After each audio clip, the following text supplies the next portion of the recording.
네, 안녕하세요. 전자상거래 오늘 또 이제 새로운 주제로서 첫 번째 강의를 시작하도록 하겠습니다. 예, 오늘은 이제 뭐 지난 시간과 어찌 보면은 큰 연장선상에서 이어지는 부분이고, 특히 또 이제 그 4차 산업혁명에서 또 중요한 어떤 그런 기술로서 최근에 이제 매체나 여러 군데에서 상당히 많이 이제 나오는 용어 중에 하나죠. 이제 빅데이터 관련된 어떤 주제로서 이게 이제 전자상거래하고 이제 또 왜 이제 이렇게 연관이 되냐면, 우리가 이제 전자상거래가 시작이 됨으로 해서 그 웹상에 있는 모든 그 데이터들이 이제 디지털화 되어서 그 데이터를 기반으로 해서 무언가를 이제 분석을 할 수 있다 해서, 많은 방대한 양의 데이터가 옛날처럼 이렇게 뭐 종이나 이런 책자나 뭐 그렇게 이제 그런 형태로 캐비넷에 넣어두는 게 아니라, 모든 데이터들이 이제 디지털 형태로 어떤 저장 공간에 저장되어 있다 보니까, 자, 이러한 데이터들을 이제 잘 분석을 해보면 이제 좋은 어떤 의미를 이제 찾아내고, 그 다음에 이제 의사결정하는 데 사용할 수 있겠더라 해서, 전자상거래는 이제 뭐 데이터 생성에 있어서 상당히 많은 어떤 역할을 지금 하고 있는 형태입니다. 그 첫 번째 시간으로서 빅데이터를 먼저 이제 이야기하기 전에, 전에 했던 주제가 이제 클라우드 컴퓨팅이었죠. 클라우드 컴퓨팅도 이제 온라인 네트워크 환경 속에서 이제 웹 인터넷을 통해서 이제 제공되다 보니까 이런 전자상거래 큰 그림 속에서 이제 포함이 되고 있고, 이전 차시에서는 이제 클라우드 컴퓨팅 마지막 시간으로서 이제 그 경제적인 측면에 대해서 좀 이제 이야기를 했었죠. 우리가 이제 낭비되는 자원과 이제 모자란 자원을 어떻게 이제 효율적으로 활용할 건지, 이제 그게 어찌 보면 제일 중요한 요소 중에 하나인데, 너무 많이 이제 비용을 쓰고 그만큼 실적이 없으면 이제 낭비가 되고, 너무 적게 쓰고 실적이 더 많으면 이제 자원을 충분히 이제 투입을 못하게 되는 거죠.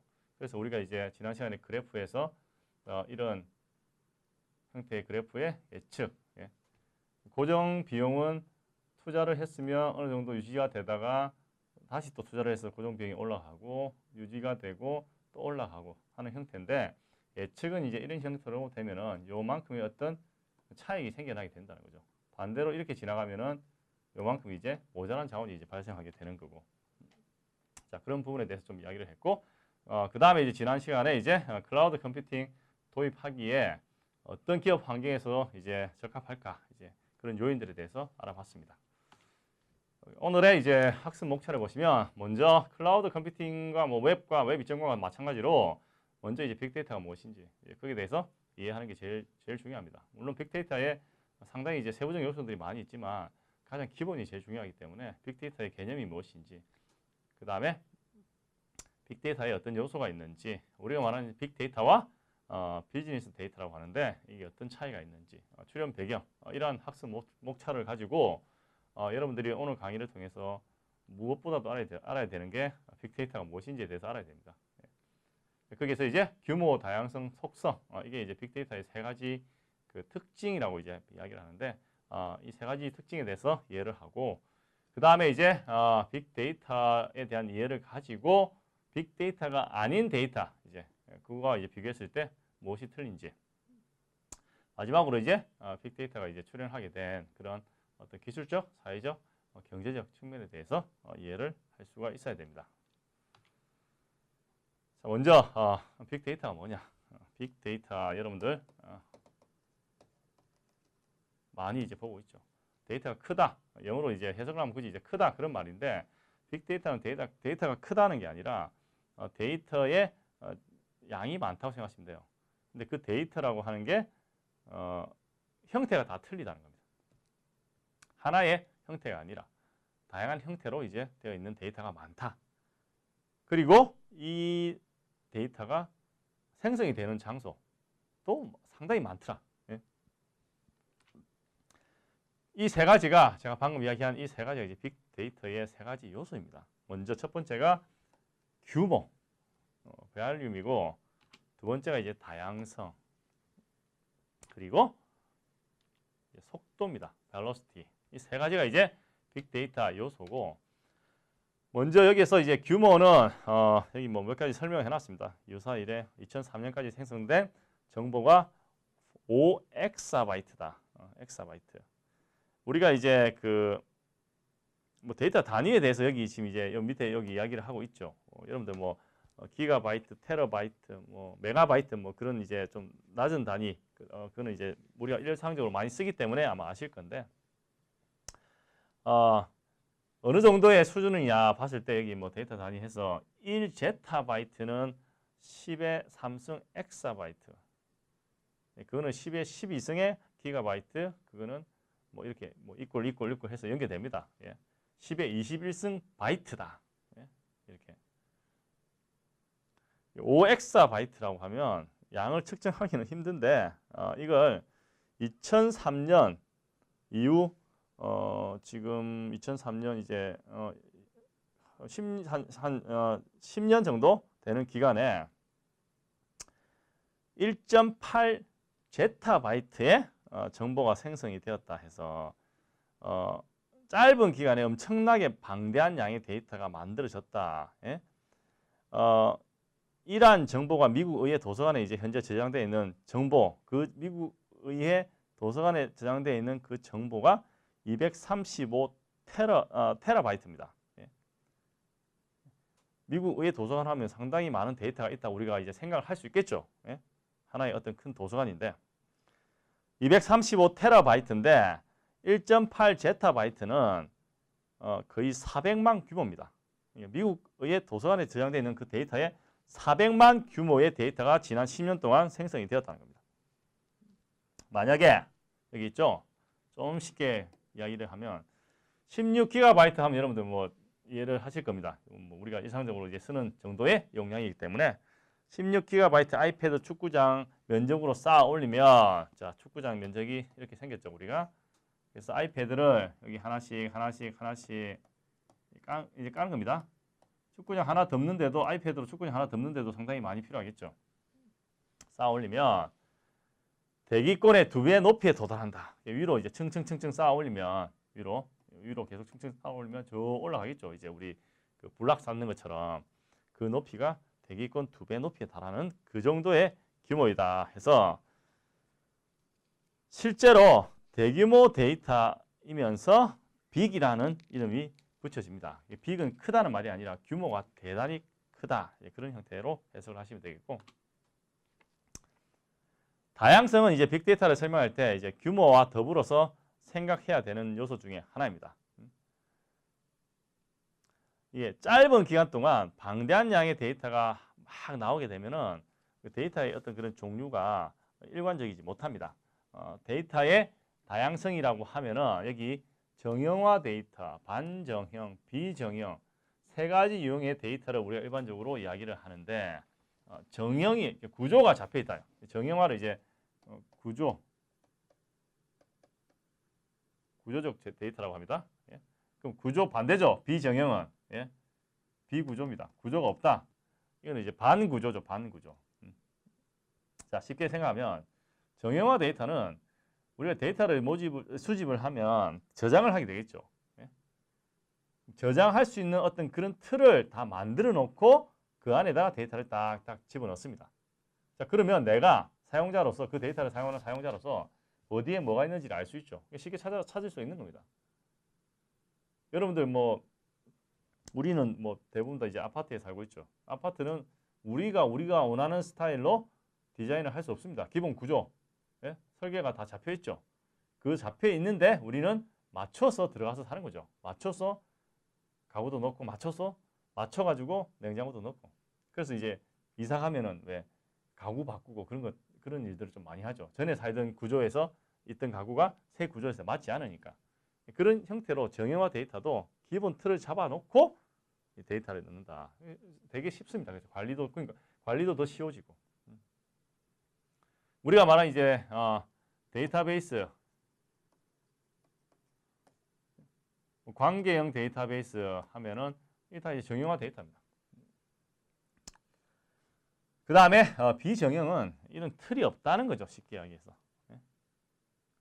중구난방이다 생각하시면 되겠어요. 그래서 여러분들이 특히 이제 웹 2.0 환경에 있는 다양한 웹사이트에 있는 컨텐츠들이 비정형이 또 많이 있더라. 예를 들어서 여러분들이 특정 제품에 대해서 밑에 사용 후기를 적었다. 비정형입니다. 근데 그런 거 있죠. 사용 후기를 적는데 그 위에 뭐 별표로 이렇게 5점 중에서 이렇게 우리가 평가하는 거 있죠.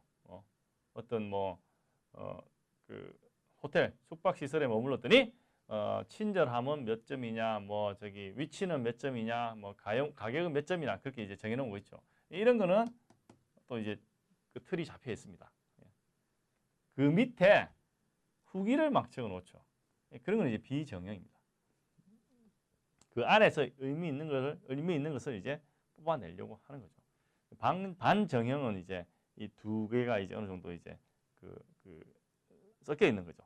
구조도 있으면서 구조도가 없는 것도 이제 섞여 있는 거. 빅데이터는 엄청나게 많은 데이터가 이렇게 다양한 형태로 존재를 하는 거다. 정형화 데이터에서 뭐 테이블, 뭐 RDBMS는 이제 Relational Database Management System입니다. 그래서 릴레이션 이제 관계형이거든. 관계형 데이터베이스 하면 여러분들 뭐 액세스나 뭐 저기 오라클이나 뭐 SQL 이런 것들 다 이제 관계형 데이터베이스 모델에 기초를 두고 있는 거고. 반대로 이제 비정형은 텍스트, 오디오, 이미지, 동영상 그 다음에 이제 여러 텍스트 하면 제가 말씀드린 그 이런 리뷰 적은 거, 평가한 거 이런 것들 다 포함되고 90% 이상이 이제 이런 형태의 데이터고. 반정형은 여기 뭐 참고하시면 되는데 XML은 이제 뭐 Extensible Markup Language이고 HTML은 이제 그 Hypertext Markup Language 이제 웹 할 때 이제 쓰는 건데 거기는 이제 구조된 거, 구조 안 된 것도 같이 섞여 있는 형태입니다. 자, 세 번째 요소가 이제 속도인데 속도는 빅데이터를 이제 의미하는 또 하나 이제 중요한 키워드고 그 첫째가 이제 데이터가 생성되는 속도가 빠르다. 누구나 어디서든 데이터를 만들고 스트리밍 형태로 실시간으로 웹에 이제 막 올릴 수 있다는 거죠. 그렇다 보니까 데이터가 생성되는 속도가 이제 뭐 통제할 수 없을 정도로 엄청나게 빨리 되는 거죠. 유튜브 한번 보시면 매일매일 매분 엄청나게 많은 어떤 그런 비디오 클립을 스트리밍 데이터를 많은 사람들이, 전 세계에 있는 많은 사람들이 올려놓습니다. 이렇게 이제 늘어나는 데이터를 빠르게 처리하기 위해 컴퓨터 이제 파워도 최근 몇 년 동안 이제 놀라울 정도로 이제 성장을 하고 있습니다. 데이터를 이전에 이제 데이터 처리 속도가 이제 줄였으면 이제는 이제 뭐 옛날에 데이터 처리하는 게 뭐 몇 시간 몇 분이 아니라 몇 주 몇 달이 걸렸으면 이제는 이제 몇 분이나 몇 초 이내로 단축해가지고 어떤 건 실시간으로 이제 데이터를 처리해서 이제 하는 경우도 있다. 그만큼 빨라졌다는 겁니다. 여기 인간 게놈 프로젝트에서 휴먼 게놈 프로젝트 HGB라고 하는 건데 이거는 그 속도에 대한 것을 비유하기 위해서 이제 만들어 놓은 건데 인간의 유전자 지도를 밝혀내는 이제 프로젝트입니다. 게놈 프로젝트가 2003년에 이제 30억 달러라는 비용과 13년이라는 긴 세월을 투자를 해서 인간 유전자 지도를 밝히는데 13년 동안 30억 달러를 써가지고 2003년에 걸렸는데 이제 10몇 년이 지난 이후에는 100달러의 비용으로 100달러, 여기 지금 1000달러인데 실제로는 뭐 1000달러도 안 듭니다.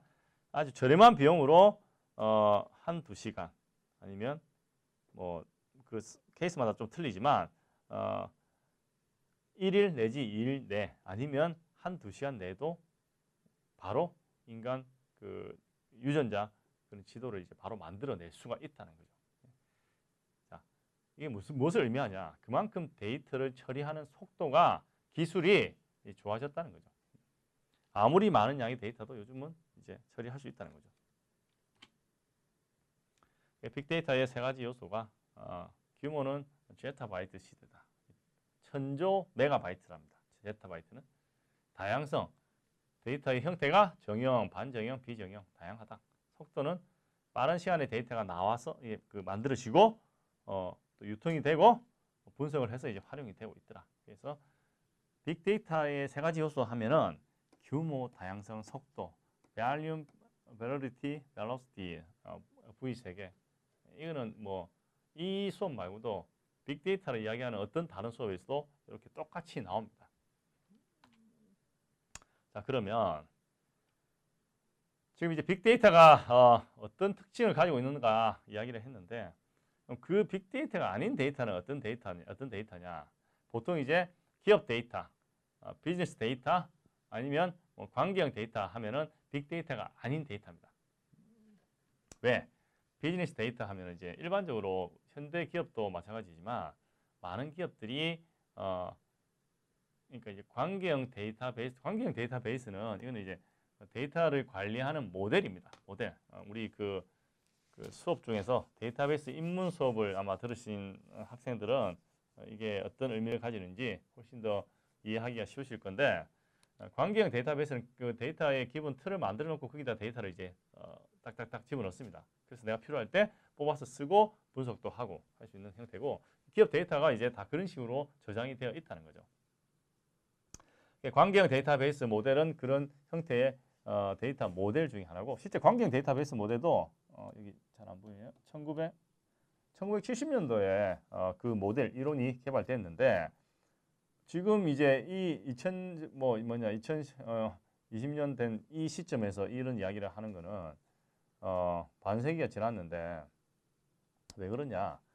1970년도에는 이 데이터베이스 모델 자체는 상당히 좋았지만, 이걸 실행하고 구현할 수 있는 어떤 컴퓨터 그 파워가 이제 존재하지 않았다는 거죠. 상당히 이제 이해하기 쉽고 간단한 형태인데, 그렇다 보니까 여전히 많은 기업들이 관계형 데이터베이스 모델의 기초를 둬가지고 데이터를 관리하고 있고, 데이터 저장 형태가 테이블이랍니다. 테이블을 이제 여러분들 뭐 아시죠? 표. 이렇게 여기다 이제 데이터를 넣습니다. 이게 왜 쉽냐? 표라고 하는 건 여기 지금 이것도 이제 표인데, 여기 이제 전체 이것도 이제 표로 돼 있죠. 표. 예? 표는 뭡니까? 표는 행과 열로 구성된 이제 2차원적인 구조입니다. 내가 지금 이제 보고 있는 그 데이터가 내가 얻을 수 있는 데이터, 그게 다예요. 그 이상도 그 이하도 없습니다. 그래서 이제 훨씬 더 이게 이해하기 쉽다는 거죠. 테이블, 개개 데이터가 중요하고, 주요 활용 분야가 소비자, 생산, 매출, 자산, 재고 관리, 뭐 ERP 시스템, 다음에 가면 또 이야기를 하겠지만, 공급망 관리, SCM 같은 내부 기관 시스템에 활용을 하고, 운영에 관한 개별 데이터 관리하는 데 사용이 된다. 필수 요건에서 뭐 컨시스턴시, 일관성이 있어야 되고, 유효성, 데이터에 어떤 그런 유효성도 존재를 해야 되는데, 자, 빅데이터는 보면 여기 NoSQL 돼 있죠. SQL이 우리 한국말로 하면 이제 구조적 질의 언어라 합니다. 구조, structured, 질의, query, 언어, 랭귀지 해서 구조적 질의 언어라 하거든요. 자, RDBMS는 SQL입니다. 이거 이제 디자인을 할 때 SQL 그 데이터베이스 언어라 하죠. 이제 그걸 사용해서 이제 만들 수 있다는 거죠. 물론 요즘 이제 프로그램이 잘 돼 있어 가지고 뭐 액세스 프로그램, 마이크로소프트 액세스 프로그램 이런 거 쓰면 이제 바로 이제 표 만들고 뭐 데이터 입력하고 이제 할 수가 있는데, 거기 액세스도 가면 SQL이 나옵니다. 여기 이제 그 명령 같은 거 치는 거죠. 소위 말해서 NoSQL이다 말이지. 이거 반대다 그 말이죠. 비관계형 데이터베이스. 그래서 NoSQL이라고 이야기를 합니다. 데이터 저장 형태는 이제 테이블에 저장을 하는 게 아니라 각각의 파일에 저장을 하고, 개개 데이터가 모여 새로운 정보를 전달한다. 그래서 여기 보시면 여기는 어떤 사실에 대한 것을 관리를 하는데, 여기는 고객 유형별 관심, 감성 분석, 트렌드 파악, 데이터를 통합하여 숨어있는 가치를 발견한다.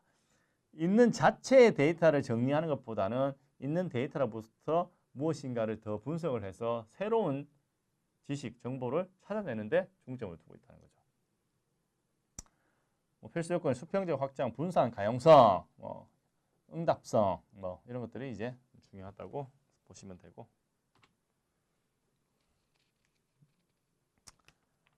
자, 빅데이터 인프라는 이제 기반 구조죠. 예? 빅데이터 출현을 가져온 가장 중요한 요소가 이제 하드 디스크와 같은 데이터 저장소, 이 처리하기 위한 스토리죠. 처리하기 위한 CPU, 프로세스죠. 그 다음에 데이터를 전달하기 위한 네트워크, 환경 등이 가격 대비 성능이 급격히 증가했다. 네트워크 규모와 이거는 이제 대역폭이라죠. 대역폭. 자, 여기 이제 그림에서 보시다시피 저장 공간은 이제 상당히 커졌는데 가격은 아주 저렴해졌다. 이제 그 말이죠. 예. 요거는 이제 앞에서 길드의 법칙, 무어의 법칙 이런 거 이야기할 때도 이야기를 했었습니다. 예. 예를 들어서 1980년도에 1TB 하드디스크 가격이 거의 한 1,700만 원 정도였는데 지금은 뭐 한 5만 원, 6만 원 정도입니다. 예. 엄청 싸졌죠. 데이터 저장할 수 있는 공간이 많아졌다는 거죠. 자, 그 다음에 프로세스도 보시면 가격 대비 성능은 이제 좋아졌고 가격은 성능은 좋아졌는데 가격은 되게 이제 저렴해지고 있고 네트워크의 어떤 규모도 여기 나오죠. 알파넷 인터넷 이야기할 때 이야기했죠. 초창기 때 네트워크는 소규모였지만 지금은 그 네트워크 여기 호스트 이제 사용하는 그 수가 규모가 엄청나게 커졌다는 거죠. 자, 대역폭도 초당 전송할 수 있는 그런 데이터의 크기가 엄청 커지고 있지만 가격은 엄청 저렴해지고 있다는 거죠. 메가바이트당 가격이 1969년도에는 요만큼이었습니다. 요만큼. 1메가바이트. 뭐 요즘 1메가바이트면 저기 뭐냐. 파워포인트 그 강의 사이즈도 뭐 3, 4 넘어갑니다. 그만큼 크기도 안 되는데 옛날에 그 1메가바이트가 이 정도 가격이었는데 지금은 이제 여기 이게 5입니다. 5달러 정도. 몇천 원 정도도 한다는 거죠. 그만큼 이제 뭡니까? 기술은 좋아지고 가격은 싸지고 저장 공간은 커졌고 가격은 싸지고 프로세스는 빨라졌고 가격은 더 싸지고 네트워크는 더 커졌고 규모 자체가 그 다음에 네트워크 상에서 정보 통신을 데이터를 주고받을 수 있는 그런 역량은 커지고 가격은 저렴해지고 이런 환경들이 다 이렇게 융합이 되다 보니까 이제 데이터가 많이 나오게 된 거죠. 여러분들 인터넷 쓰는데 인터넷 엄청 느려요. 그럼 거기다가 뭐 기다렸다가 뭐 누구 댓글 달고 뭐 그렇게 안 할 거 아니에요. 근데 인터넷도 저렴하고 어디에 뭐 댓글 달거나 뭐 의견을 게시하는 것도 뭐 인터넷 속도가 빠르니까 다 금방금방 할 수 있죠. 빅브로드는 뭐 하나의 그냥 프로그램이었습니다. 옛날에 미국에서 했던 거. 빅브로드 이제 고객 데이터 트래킹 수집 행위를 증가했다. 이거. 빅브로드 옛날에 프로그램에서 집안에 그 뭐 모르는 사람들 다 모여서 살면서 이제 한 명씩 이제 매주 이제 쫓아내는 마지막에 남은 사람이 이제 우승을 하는 어떤 그런 프로그램이었는데 집안의 모든 곳에 소위 말하는 CCTV 카메라를 다 설치해가지고 그 사람들의 일거수일투족을 다 감시를 하고 있다는 거죠. 자, 일거수일투족을 다 감시를 하는 카메라가 있다는 말은 뭐냐? 매 시간, 매 분, 매 초 카메라가 돌아가면서 데이터를 수집한다는 의미입니다. 그래서 이제 빅브로드라고 이제 뭐 이야기를 하고 있어요. 자, 우리 사회도 그렇죠. 신용카드를 쓰면 데이터가 생성돼서 다 남아 있고, 현금을 써도 현금 영수증을 끊으면 뭐 다 남아 있고, 뭐 저기 길거리 가다 보면 CCTV 여기저기 많이 있고, 차량에 블랙박스 계속 돌아가고, 누군가가 계속 보고 있으면서 데이터를 계속 수집을 하고 있는 환경에 있습니다. 계속 데이터가 생성된다 그 말이죠. 그 다음에 이제 웹 2.0 환경에서 페이스북 같은 경우 월 활동성 사용자가 적어도 한 달에 한 번 접속하는 사용자가 21억 3천만 명이다. 전 세계 인구의 거의 뭐 3분의 2 정도 됩니다. 1 활동성 사용자 적어도 하루 한 번 접속하는 사용자가 11억 5천만 명이다. 우리나라 인구 5천만 명인데 우리나라 인구 5천만 명이죠. 뭐 10배 넘습니다. 이만큼 많은 사람들이 페이스북에 매일 많이 쓰고 있다. 뭐 하냐? 계속 데이터를 생성하는 거죠. 한 달에 한 번이라도 페이스북 계정으로 모바일 접속하는 이용자는 17억 명, 매일 300만 장의 사진이 업데이트되고 매월 한 이용자당 평균 90개 이상의 컨텐츠를 생성한다. 페이스북 계속 데이터가 생성되는 거죠. 페이스북 말고 다른 예로 여러분들 트위터 아시죠? 트위터는 이제 마이크로 블로그로 합니다. 마이크로 블로그는 이제 조그마한 웹사이트죠. 목적이 있는 웹사이트라고 제가 말씀을 드렸는데 마이크로가 붙어서 상당히 작은 그 형태다. 왜? 트위터는 이제 트윗을 한다 하죠. 그러니까 무슨 댓글 다는 것처럼 그 글자를 적을 수 있는 수가 글자 수가 제한되어 있습니다. 옛날에는 140자까지 가능했는데 지금 이제 280자 정도 늘었습니다. 세계 이제 데이터 그 조사 협회에 따르면은 지금 이제 말고 한 10년, 15년 전에 전 세계에 생성되는 데이터를 아까 이제 그 저기 뭐냐 태블릿 PC 축구장 이제 그걸로 이야기했지만 한 15년 전에 그때는 트위터로 비교를 했었거든요. 어떻게 비교했냐? 1년에 그 생성되는 웹상에서 생성되는 그 데이터가 양이 어떻게 되냐? 전 세계 모든 인구가 트위터에서 하루도 그 1분 1초도 안 쉬고 1년 내내 계속 그 글을 적는 양만큼의 데이터가 생성이 된다. 이제 그런 이야기를 했습니다. 그런 조사 결과가 나왔습니다. 그만큼 이제 웹 2.0 소셜 네트워크 사이트에서 생성되는 데이터가 상당히 많다. 이런 SNS도 더 많은 사람들이 이제 사용하게 되고, 거기서 이제 소위 말하는 이제 간접 데이터, 이제 주가 아닌 이제 간접 데이터를 그러니까 웹 로그가 저기 뭐냐 댓글, 선호도, 태그, 웹 로그 등과 같은 이제 다른 활동의 부산물로 생성되는 이제 데이터를 간접 데이터라 합니다. 자, 이런 것들이 고려하면 이제 지금 이 시간에도 계속 뭐가 생성되고 있다는 걸 우리가 알 수가 있죠. 소셜 플랫폼, 외부 웹사이트, 그 사이트나 어플리케이션, 앱과 연동시켜서 또 이제 이게 또 요즘 오픈 그래픽 API 이제 오픈 데이터 말을 이제 쉽게 뭘 할 수 있다 생각하시면 되겠어요. 많은 사람들이 쇼핑몰이나 다른 웹사이트를 둘러보다가 페이스북이 뭐 제공하는 좋아요 버튼 눌러본 뭐 경험이 있을 겁니다. 이같이 이제 외부 링크 버튼을 누를 때도 새로운 데이터가 계속 SNS로 전송이 되고 있다는 거죠. 그걸 이제 소셜 플랫폼이랍니다.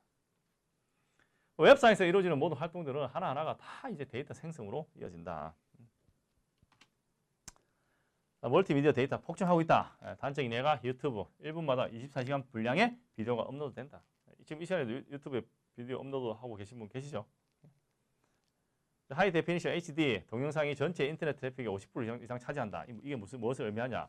그만큼 인터넷에 올라오는 동영상의 화질이 더 좋아졌다는 거죠. 강남스타일 여러분들 여기 나와 있는데 뭐 지금 최근에 이제 한번 검색해 보시면 아시겠지만 전 세계적으로 엄청나게 이제 많이 인기를 누렸었죠. 90% 이상의 의료 데이터, 엑스레이, CT 스캔 뭐 이런 데도 상당히 많은 의료 데이터도 생성이 되고 있다는 것을 이제 의미를 하고 있고. 그 다음에 사물 인터넷 뭐 앞에서도 이야기를 했는데 사물 인터넷 스마트폰은 뭐냐? 개인정보 더하기 위치 정보다. 스마트폰을 다 들고 이제 많이 들고 계시는데 거기에는 개인정보와 나의 위치를 다 알려준다. 그게 어떻게 알려주냐? 통신 기지국에서 내 위치를 이제 다 파악을 하죠. 그거 다 데이터입니다. 데이터를 만들어내는 기계가 컴퓨터뿐만 아니다. 그것을 의미하죠. 사물 인터넷이라는 그 의미에서 주변의 모든 기기들이 서로 인터넷을 통해 연결되고 통신을 하면 그 과정에서 데이터가 계속 생성된다는 거죠. M2M, 머신 투 머신도 앞에서 나왔습니다. 사물이 감지 장치를 통해 정보를 수집한다. 기계가 또 데이터를 감지를 한다는 거죠. 여러 센서가 이제 차량에 있는 센서들, 뭐 스마트 에너지 미터, 스마트 가전, 헬스, 의료, 모니터링 기기, 건축물 진동 센서, RFID는 이제 무선 인식 기술입니다. 이런 것들이 다 데이터를 수집하는 어떤 그런 생성하고 수집하는 역할을 하고 있다고 보시면 되겠어요. 그만큼 우리 주변에는 계속 디지털화된 데이터가 이제 생성하고 있다는 거죠. 이제 빅데이터는 이제 요즘 데이터하면 이제 다 빅데이터입니다. 그러니까. 자, 그래서 이번 그 강의에서는 빅데이터의 가장 기본입니다. 빅데이터가 무엇인지, 그 다음에 가장 기초가 되는 특색 그 세 가지 요소가 무엇인지, 규모, 다양성, 속도. 빅데이터 개념을 설명하기 위해서는 이 세 가지가 항상 동행을 하고 있습니다. 그 다음에 이제 기존의 기업 데이터, 비즈니스 데이터와 이제 빅데이터가 어떤 게 틀린지 알아봤고, 마지막으로 이제 이런 빅데이터가 이제 출현하게 된 그런 어떤 여러 가지 배경들이 어떤 것들이 있는지 이제 거기에 대해서 알아봤습니다. 이어서 다음 시간에는 좀 더 이제 빅데이터 깊이는 없지, 엄청 깊진 않지만 조금 더 이제 1차시 강의보다는 조금 더 들어가서 빅데이터에서 쓰는 주요 기술들이 뭐가 있는지, 예, 거기에서 지금 요 세 가지를 지금 넣어놨거든요. 예, 기반 인프라 분석 표현이다. 이게 이제 우리 데이터 분석을 할 때 데이터를 모아서 정제해서 분석해서 시각화시킨다. 이제 그하고 이제 같은 말인데 요 세 가지 관련된 기술들에 대해서 알아보도록 하겠습니다. 예, 오늘 강의는 이걸로 마치겠습니다.